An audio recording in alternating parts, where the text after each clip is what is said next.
pinuntahan natin ang isa sa pinakamalamig at pinakamataas na lugar sa buong Pilipinas. Ito ang Madaymen sa Kibungan, Benguet. Dito na tayo sa Madaymen. Mas mataas pa tayo dun sa fog. Ito kasi ito ang mahirap kasi palagi mong tanggalin yung ito.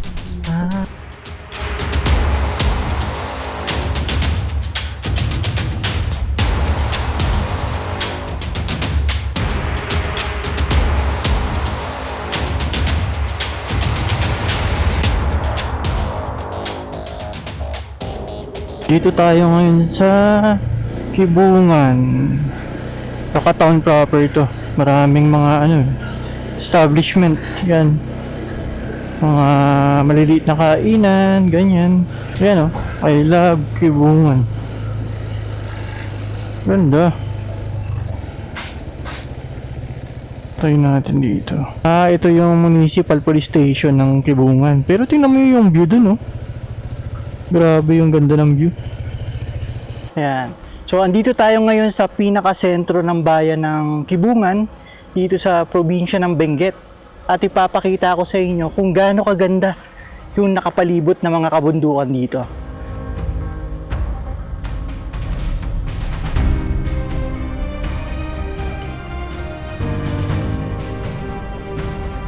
Yan Kung makikita nyo ngayon, napakatataas ng mga kabundukan dito sa Kibungan. Grabe ang tataas. Yan, kilala yung Kibungan sa Takadang. Isa yan sa mga pinapasyalan ng mga umaakit ng bundok. And then para sa mga riders na rin. Kilalang kilala yung lugar na yan. Grabe So nandito yung mga munisipyo nila, yung police station at iba pang mga gusali. Sadya namang napakaganda dito sa Kibungan Grabe.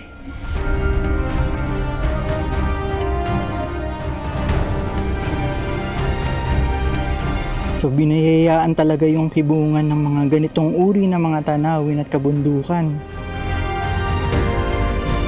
Sino ba naman ang hindi mamamanga sa ganda niyan? Imaginein mo, yung pinakabayan nyo nasa gitna ng ganito katataas na kabundukan. Diba? Ang sarap gumising sa umaga pag ganyan Grabe, sobrang ganda. Mula dito ay nagtuloy-tuloy tayo sa pagmumotor hanggang marating natin ang bungad patungo sa Ampusungan. At dito, binaybay na natin ang daang ito na makikitid, matarik at talaga namang makapigil hininga ang ganda ng mga tanawin.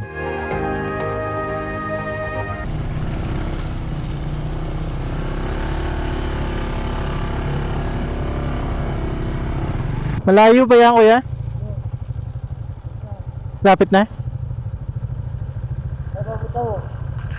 Sa... Yung malapit sa... Mga ilang minutes pa? Mga 10 minutes o 15. Doon din kayo? Oo.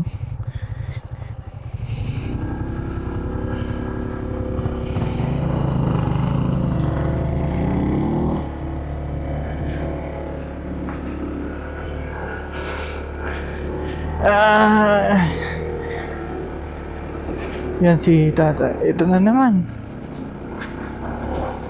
At dito nga ay narating na natin ang Madaymen proper kung saan tayo magpapalipas ng gabi. Nandito na tayo sa Madaymen, barangay dito sa Kibungan. So nandito ako sa eskwelahan, Madaymen National High School. Ayun nakikita nyo dyan. Ito, basketball court, meron din dyan. Then, etong sa likuran ko, nagtanong-tanong tayo, dito daw yung mga turista nagpipitch ng tent. Kaso, dapat magpaalam dun sa barangay. Kaso, araw ng Sunday ngayon, walang tao sa barangay. So, hindi ko alam kung kanino ako magpapaalam para makapag-pitch ako ng tent. Lalo na't hapon na, Mahirap na mamaya kapag madilim na. Lamig dito. Kasi, ayan kagaya dun sa Bakun, itong Madaymon ng Kibungan, pag bandang hapon, nag-uumpisa ng mamuo yung fog. Ayan mas mataas pa tayo dun sa fog. Ito yung pinakamataas na part ng Kibungan o Madaymon. Napakalamig dito. Ramdam ko yung lamig. So hapon pa lang yan, lalo na siguro mamayang gabi tsaka sa umaga, madaling araw, sobrang lamig yan. So dapat makapag-set up na ako ng tent. Hanap ako nung mapagtatanungan ko dito.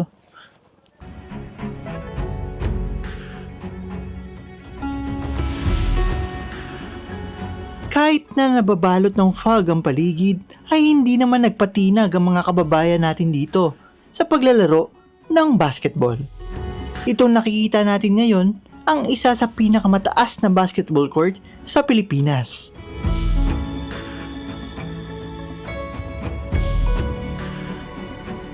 Hindi alintana ang lamig at taas ng lugar na ito para makapaglaro ang mga kababayan natin ng basketball. Makikita na enjoy ang mga kalalakihang ito sa paglalaro ng basketball kahit pa ang buong lugar ay nababalot na ng makapal na ulap.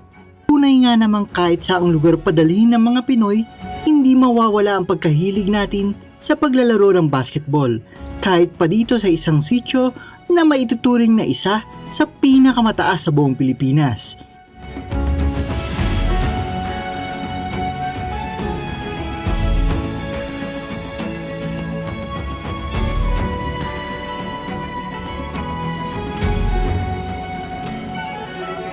Dahil walang tao sa barangay, nagtanong-tanong ako dito sa mga residente, yung mga naglalaro ng basketball, tapos yung mga matatanda dyan, kung pwede mag-tent dito sa likod ng eskwelahan. Pwede naman daw.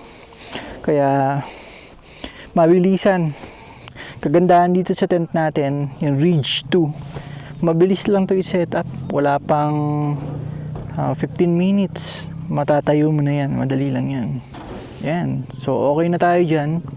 Nandyan yung mga gamit natin. Magluluto na lang tayo ng pang-dinner natin. Hanap tayo ng pang-rekado. Kahit yung na lang, corned beef na may repolyo. Ayan, yun yung madalas ko nakain dito sa Bakun, tsaka sa anong pangalan nun, sa Mangkayan. So, yun yung iluluto ko mamaya. Hanap lang ako ng bigas, tsaka repolyo, kamatis, sibuyas. Malapit na daw dito. Kitang-kita na daw dito yung Mount Pulag. Hindi ko lang alam kung saan banda. Tinignan ko sa Google Maps. Parang dito sa part na to. Yan. O kaya dito. Kaso, yung malaking palatandaan doon, syempre mataas dahil kabundukan yun. Isa sa pinakamataas na bundok yun sa Pilipinas. Number 1 sa Luzon yan. 3rd in the Philippines. Ang inaabangan ko makita is yung Sea of Clouds para malaman ko kung doon ba talaga siya. Kasi kadalasan sa ganitong panahon, peak season talaga ng Sea of Clouds dito sa Mount Pulag, dito sa Cordillera. Pero wala akong nakita, kaya hindi ko sure kung saan mismo yung direction niya. Kung dito ba, yan, o dito sa parting ito. So alas 6 na ng umaga ngayon. Mukhang nagpapatugtog na yung eskwelahan. Malapit na tong mga alas 7 siguro yung umpisa ng klase nila. Pero tingnan nyo naman yung ganda nung makikita nating tanawin dito. Lalo na itong sunrise. Ganda. Good morning! Etong kinatatayuan natin ngayon ang maituturing na isa sa pinakamataas na village dito sa buong Pilipinas. Ito yung Madaymen dito sa Kibungan, Benguet. Makikita nyo ngayon, malapit nang sumikat yung araw sa bandang ito. Tapos dito tayo nag-tent. Tayo lang yung nag-iisang turista ngayong araw. Nasa likod lang tayo ng Madaymun National High School. Eto. Ang ganda dito, napakalamig. Mula kagabi, napakalamig na. Umabot ng 11 degree Celsius yung lamig niya. Tapos magdamag na yan. Talagang nangangatog ako dun sa loob ng tent.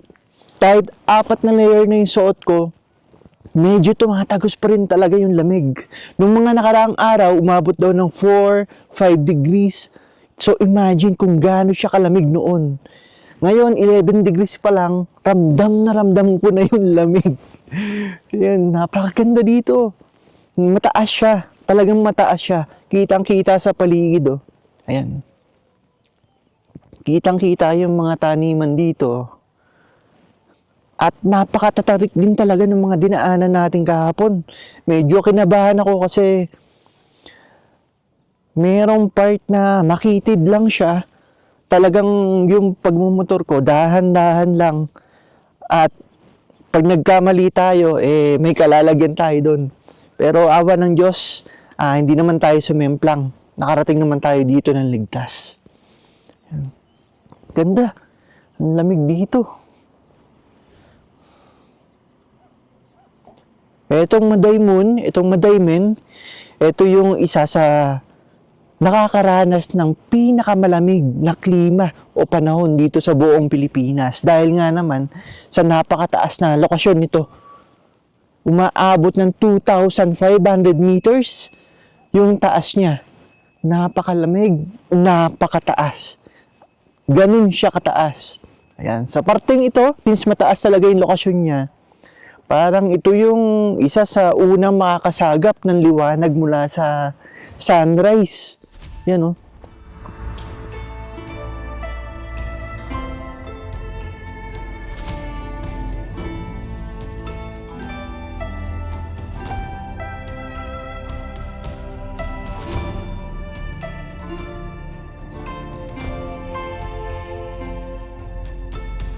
Kapansin-pansin din pala dito sa parting ito ng Madaymun, etong mga maliit na sementeryo. Ang makikita mo dyan, eto tumpok, pero meron ding nakaiwalay. Yan, meron dyan sa mga dinaanan natin, ito, meron yan. So dito sa Madaymun, sa Kibungan, pati sa Bakun, nakita natin yan.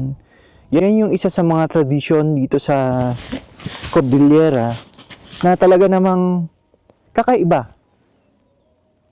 Yung normal sa atin, sa mga Katoliko, gaya ko, meron talagang sementeryo, pampubliko or pribado man, na talagang dun lahat inililibing yung mga yumaong mahal sa buhay. Pero dito sa parting ito ng Cordillera, meron pa na katabing bahay lang or katabi lamang nung ari-arian nila, ganoon sila dito libing ng mga mahal sa buhay nila. So, magandang malaman yung mga ganyang uri ng tradisyon para kapag pupunta tayo sa ibang lugar, alam natin na dapat respetuhin din natin yung kanilang mga paniniwala. Hindi kailangan maghusga. Kailangan lang natin tanungin kung bakit ba nila ginagawa yon. Yan. At yun yung nalaman ko nga sa Bakun, sa Barangay Poblasyon. Dito nga siguro yung Pulag. Kasi, yan o, yung Sea of Clouds. Yung makakapal na ulap na yan, yung kumpul-kumpul na yan, usually dyan yan sa part ng Kabayan. Kung saan makikita yung Mount Pulag. So katapat lang pala natin yung Mount Pulag. Zoom out natin. Yan. Tapos dito tayo nag-tent. Ganda, oh. Pack up na tayo para makapag-ikot-ikot na tayo.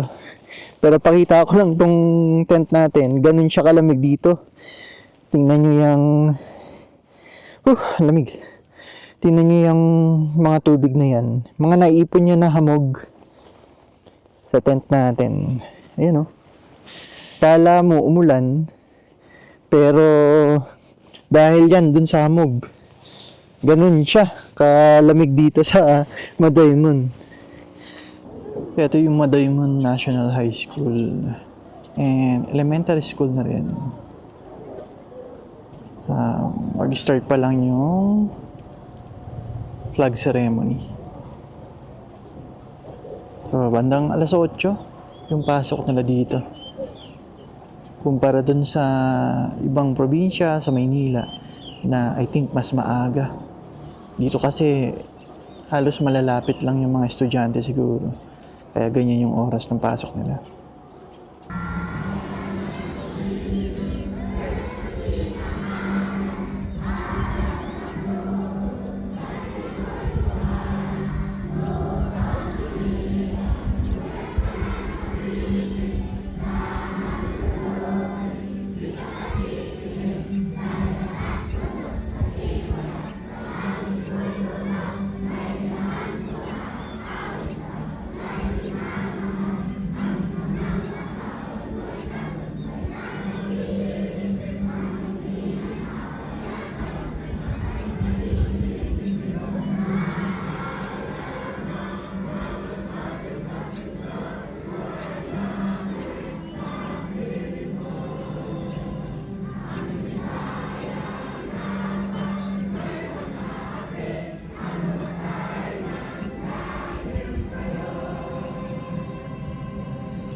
Magagaling lang natin dito sa Barangay Hall. Nag-check tayo kung may babayaran tayo doon sa pag-pitch ng tent natin kagabi. Wala naman daw. So magla-login lang kayo dyan kapag pupunta kayo dito. And syempre, mas okay kung in advance magsabi kayo sa kanila. Nataon lang talaga kahapon na Sunday, kaya walang tao sa barangay. Ayan, pero diretso kayo dito pag magla-login kayo. And then tinanong ko na rin kung saan yung cake flower na strawberry. 20 minutes from here, yung masala. Pupuntahan natin siya. So, papakita natin yung mamaya. Magmula sa Madaymon proper, ay hinanap natin ang kakaibang taniman ng strawberry. At dito, napadpad tayo sa Sitio Tagpaya.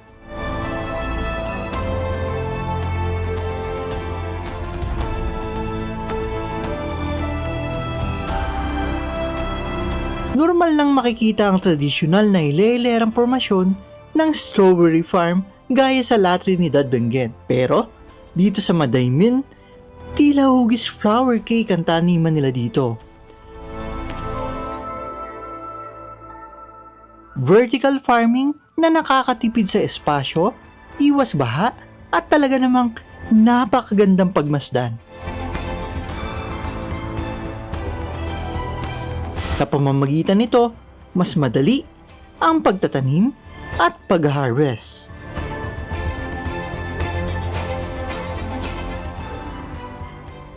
So, good morning po. Kasama po natin si Ma'am Lina Islao dito sa Sitio Tagpaya. Sila po yung nagmamay-ari nung ilang parte dito ng strawberry farm at iba pang mga tanim dito sa paligid. So, ngayon po, parang kahapon daw may pumitas na ng mga strawberry, kaya medyo kakaunti na lang yung mga bunga-bunga. Pero susubukan pa rin man natin tingnan, baka po may makuha tayo dito. So, sasamahan po tayo ni Ma'am Lina sa pag-ikot po dito. Kahapon marami pong pumunta. Hindi, kasi binibinta namin. Binibenta. Pitas namin na pinupunta namin sa Trinidad. Binabagsak niyo po doon. Nataon lang po na may pumunta lang din. Marami naman, pero hindi ko na tsambahan eh. Hindi ko na Kasi may nakita lang ako sa Facebook na kakaiba kasi po kaya parang naengganyo po akong pumunta dito kasi kakaiba yung itsura ng strawberry farm niya. Hindi yung normal na naka-latag lang, naka-flat lang, ganyan. Parang ito, cake flower yung tawag po nila eh. Yun nga, doon sa taas may ginagawa kami doon para kung sakaling magustuhan nila. So, marami akong pakikita sa kanila. Saan galing ma'am yung idea nyo na gawa ng ganyan? Sa isipan lang. May nakita ako kasi, may pinuntahan namin na lugar. May nakita ako kasi na ganyan. Kaya nainganyo ako. Parang sa akin, pagtingin ko, subukan ko para Mm. para maramdaman ko kung anong estilo ng pagtanim ng ganito. Mm. At saka sa una, laruan, parang laruan lang. Opo. Oo, parang laruan lang ang sa akin. Pero kako, wala naman masayang. Mm. Taniman ko ng, kahit ganun, kahit laruan lang, taniman ko ng strawberry para Mm. may income din. Okay. Yan, ilibot po tayo ni Ma'am Lina dito. Maswerte tayo kasi walang kasabayan dito ngayon. Pero sana may makita tayo na kumbaga bunga na hinog na rin. Ayan, kaya na ito. Ito kasi, ito ang mahirap. Kailangan kasi palagi mong tanggalin yung ito dahon na ito. Damo-damo lang yan. Okay. Pero mahirap kasi yan. Yun kailangan ganyan para makita din. Litaw dapat yung strawberry mismo. Okay. Ganun. Oo nga, tago siya oh. Gaya netong isa, pakita ko lang po. Ito, nasa ilalim siya. So kaya nililitaw ni Ma'am Lina para magandang tingnan, kitang-kita yung mga bunga ng strawberry. Yan yung traditional na strawberry farm, yung isang mahabang nakailera yan. Compare dito sa ngayon na I think ngayon ko lang siya nakita kaila Ma'am Lina. So kakaiba yung naging idea talaga ni Ma'am. At mula ngayon, asahan daw na mas dadami yung ganitong uri ng taniman niya ng strawberry. Sa bandang itaas po? Doon sa bandang itaas. Ayun. Yan. Yan. Pinapakita sa atin ngayon ni Ma'am Lina kung paano maglinis o mag-maintain ng strawberry. Tinatanggal po yung mga damo-damo, yung mga ligaw na damo. Kasi aagawan pa ng nutrients po? Yung strawberry, sayang naman. So gaya ng ibang mga pananim, lagi pa rin may ginagawang maintenance. Hindi lang kapag natanim mo na, okay na. So lagi may ginagawa po yung mga kababayan natin na may taniman. Sarap dito kasi napakalamig. Ang lamig ng weather. Kahit magtatanghali na, ramdam mo pa rin yung lamig ng hangin. Sariwang hangin. Ayan, so nakikita natin ngayon yung mga strawberry, mga pula-pula na. Kapag totally pula na po, yun na yung pwedeng harvest na. Or may tamang laki po ba siya? Hindi sa kasi. Pag bagong tanim, makikita na talagang malalaki sila. Pag ganito kasi na kalilinis lang, medyo ganito ang bunga. Medyo maliliit. Maliliit. Okay. So may ilalaki pa po ito, ano? Oo. Ay, naitanong ko po. Parang may sinasabi po kayo kanina na parang variety o uri ng strawberry. Iba-iba po yung strawberry? May honey oil, chuga, at saka kingberry. Kingberry. Ito pong nasa inyo, anong uri po siya? Honey oil. Honey oil. Ayun. So may tatlong uri pala ng strawberry gaya na nabanggit mo. Maraming variety. Marami pa. Okay. Pero hindi ko alam yung iba. Pero ito pong uri na ito, lokal naman po ito. Sa atin talaga sa Pilipinas. Yung ito? Opo. Or inahango din sa ibang bansa. Ay, yun ang hindi ko alam. Okay. Pero matagal na pong yan yung mismong variety po ninyo. Ito yung huli na variety na lumitaw. Lumitaw. Okay. Yun sa baba po, parehas lang po. Yung nandito po. Sa baba. Honey oil lahat yung Honey nandito. oil. Noong una, kingberry kami dito, lahat. Pero ngayon, ito ang mas magandang itanim sa dito Dito sa inyo. So depende rin po talaga sa lokasyon, no, yung taniman ng strawberry. Kasi ito sa mainit na lugar wala. Hindi yung lang, yung ito lang ang lalaki pero walang bunga. Yung lang, yung dahon lang. Mismong katawanan. Malalaki yung dahon pero wala yung bunga. Mm. Yun sa La Trinidad, honey oil din po yun. Tsuga. Tsuga. Tsuga, Yun yung Mostly pagkakaiba. doon sa Trinidad. Mas maganda yung tsuga, mas matamis. Ito kasi medyo maasim. Maasim. Okay. Yung mga binibenta nyo po dito, binabagsak nyo sa La Trinidad? Or meron din po kayong, kunyari, nag-e-export kayo, ganyan? Or local po talaga na produkto? Mhm. Sila ang Distribute sila ang na. bahala doon sa Distribution yan. Okay. Yan. So, marami tayong natutunan kay Ma'am Lina. Thank you so much po sa pag-ikot po dito sa farm po ninyo ng strawberry. Yan. So, susubukan na nating tumikim. Tikman natin kung anong pagkakaiba ng honey oil na strawberry nila dito. Ito sa bandang gitna, medyo malaki siya. Kaso, hilaw pa.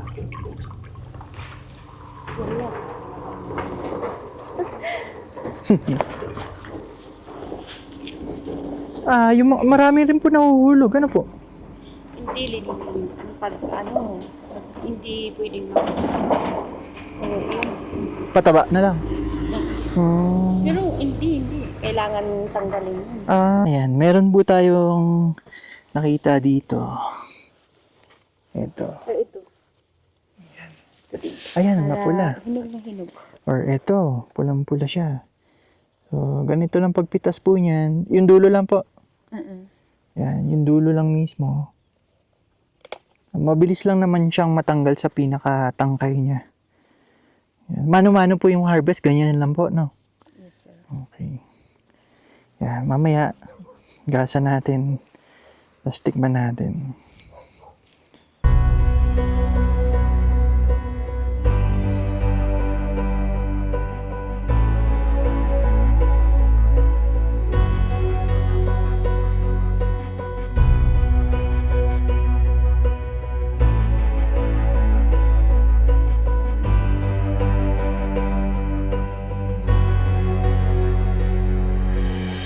So, yung ganito palang kulay ng strawberry, hindi totally kulay pula. Nakakain na pala agad to. Yan. Try natin din yung dalawa. Yan. Hugasan natin tapos sabihin ko ano yung pagkakaiba yun dun sa normal na kakain natin ng strawberry. Hugasan na natin yung strawberry. Para malaman na natin yung pagkakaiba niya. Tikman na natin to.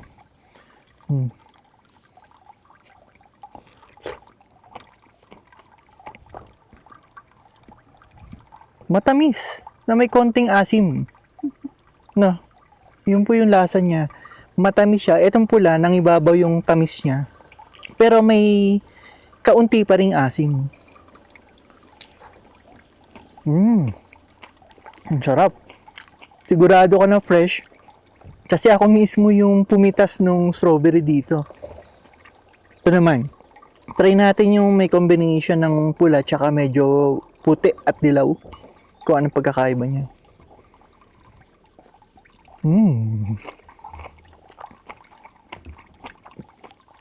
Eto, nangibabaw yung asim ng konti. Kasi medyo maniba lang, kumbaga. Medyo hilaw pa ng konti yung part na yun. Hindi naman sa hilaw. Nakakain na pero hindi pa ganun yung pinaka maturity nung strawberry na yun. Pero masarap. Yun yung masasabi ko, masarap siya. Nakiusap ako kay Ma'am Lina kung meron ako ma-harvest na strawberry. Kahit hindi dun sa cake flower na design niya ng strawberry. Kahit yung normal na patag lang yung nakailera, meron naman daw. So, 1 kilo lang para may pasalubong ako kay Mrs. Yan. Try natin kung pwedeng ako pa rin yung pipitas. Ayan, si Ma'am Lina. Samahan niya ako mag-harvest ng 1 kilo kung kasya. Pampasalubong kay Mrs.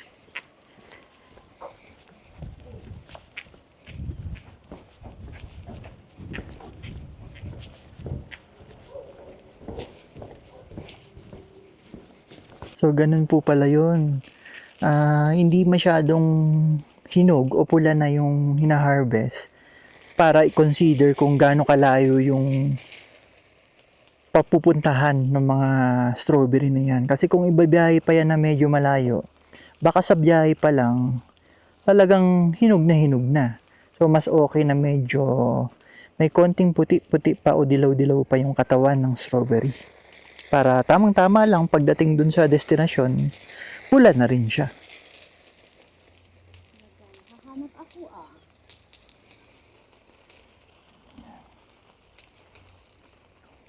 Pasensya na po, baka na on the spot ko kayo sa harvest ha. Baka na on the spot ko kayo na mag-harvest bigla. Meron din silang repolyo, ayan. Yan yung cabbage. Yan. Yan naman yung, kumbaga, irrigation nila, yung umiikot. So, may oras yan na lang, kung kailan sila dapat magdilig. Ganyan. Galing yan sa ugbu or ubug. Yung tinatawag nila yung irrigation sa ilog.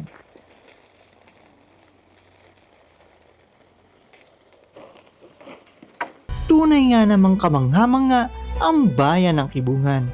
Mayaman sa mga likas na yaman at magagandang kabundukan. Bagamat may kalayuan, ang sino mang pupunta dito ay tiyak na mag-e-enjoy at magkakaroon ng hindi malilimutang karanasan.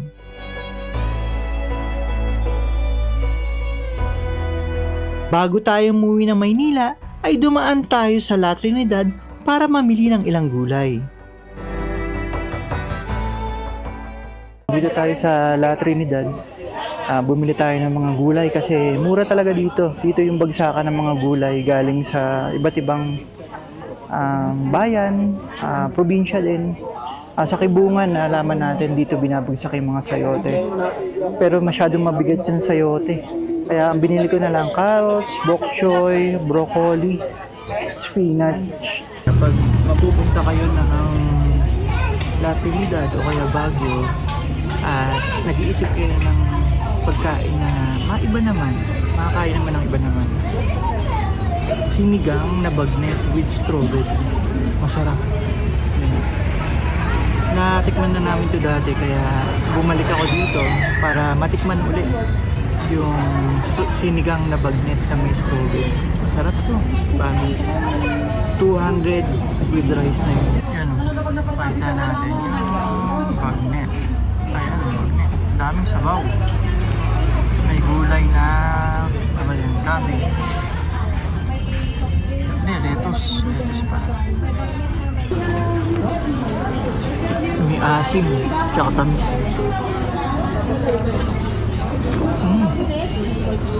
Oo pa yun. Sarap na.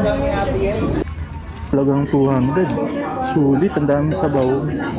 Ang dami rin laman na bagnet tsaka strawberry. Pati sabaw. Pre, nandito na tayo sa La Trinidad. And sa Baguio meron din yan. Strawberry taho. Bili tayo.